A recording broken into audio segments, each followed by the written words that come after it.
Hi everyone, and welcome to the Cedar Farm YouTube channel. Today we are going to be giving all of the goats their yearly CD&T vaccinations.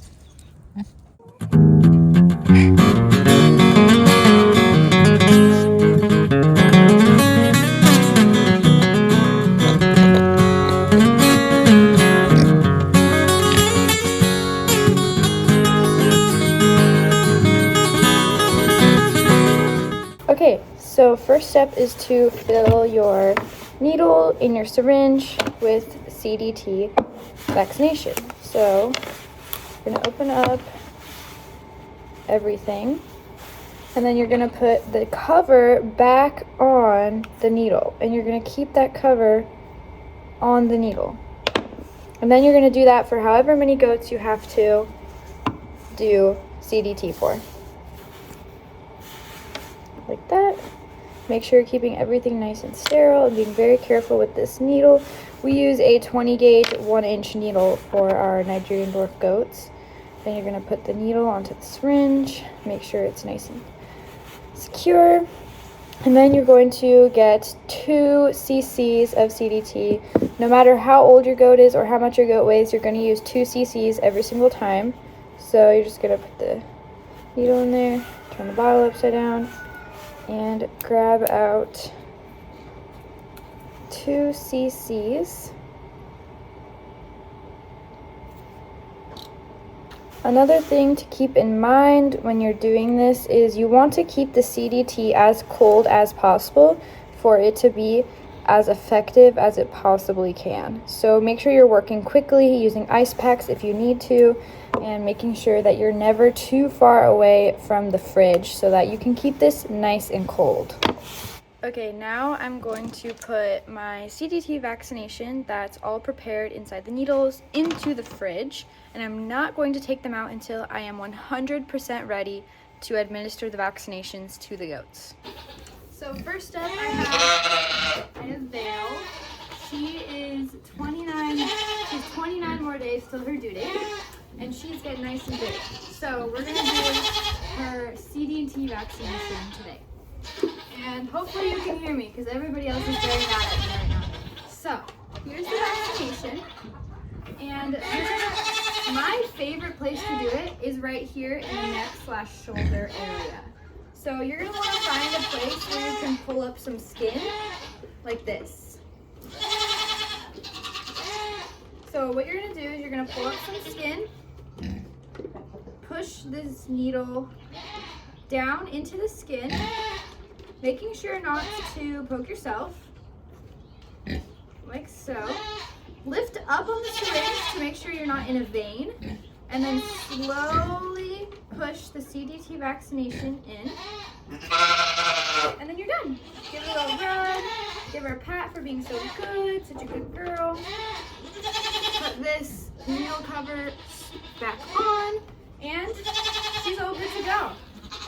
So goats are super good about getting vaccinations. As you saw, she didn't even flinch. They are super good about staying still and just making it very easy for you. So giving vaccinations is something that anyone can do to their goat. It's really easy and simple, and they don't really mind it, which is really nice because it makes it really nice and easy. It's a little bit more difficult with the babies because you need somebody to hold them for you so they don't wiggle around, because you really do not want them to be wiggling at all.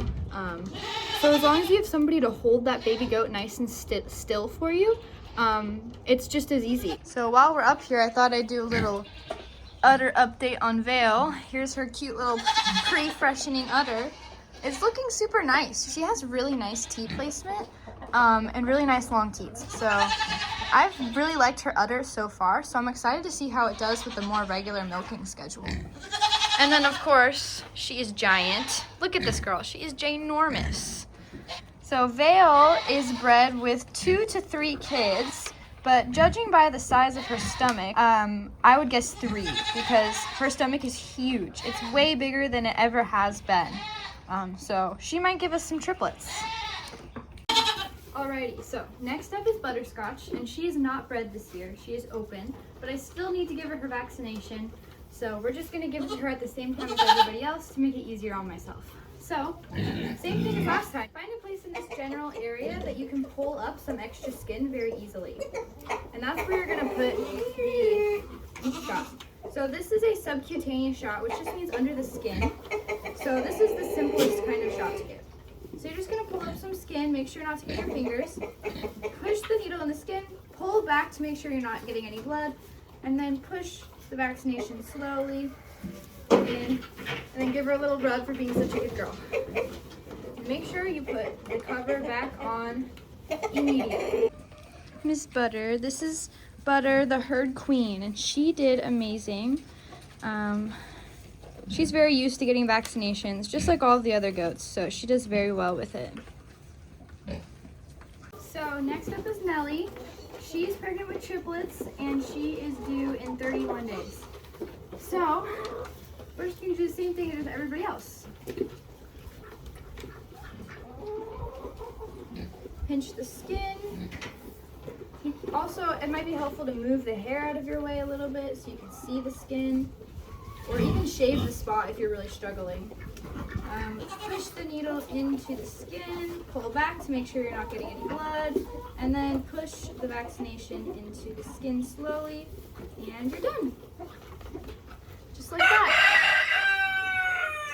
So giving CD&T vaccination about 30 days before the goat is due makes it so when those kids are born, they can have immunity towards these very important diseases, because you cannot vaccinate a kid before they are about 8 weeks old. So during those first 8 weeks of life, that kid is unvaccinated and super prone to these diseases. So by vaccinating your does when she's about 30 days away from giving birth, those kids get that immunity for those first 8 weeks. So it's just a little bit of a precautionary thing that most herds choose to do with their goats. Here's Nellie's cute little pre-freshening udder. She's never freshened before, that's why it's so much smaller than Vale's, and also she has so much hair, you can barely see it. But so far, I think it's looking pretty nice. It's definitely starting to bag up a little bit. Look how cute it is. So yeah, she's also got pretty nice teat placement. And then, of course, her ginormous stomach. This is what triplets look like. We confirmed her bred with triplets, so that's what a big stomach with triplets in there looks like. Oh, Nellie. And the last doe I'm going to vaccinate today is Juniper, and she's not bred. She's going to be a dry yearling. But like I said, I want to vaccinate all the girls at the same time. So we're going to do her today. This is good. Juniper is a little less experienced with vaccinations. This is her first yearly dosage. She's only ever had her dosage as a kid, so we'll see how she does.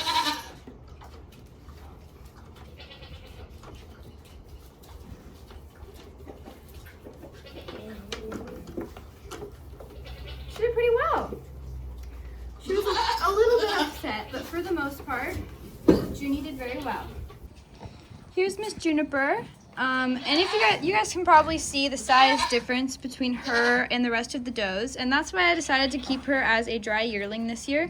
So she's still going to go to shows with me. She's just going to be shown dry.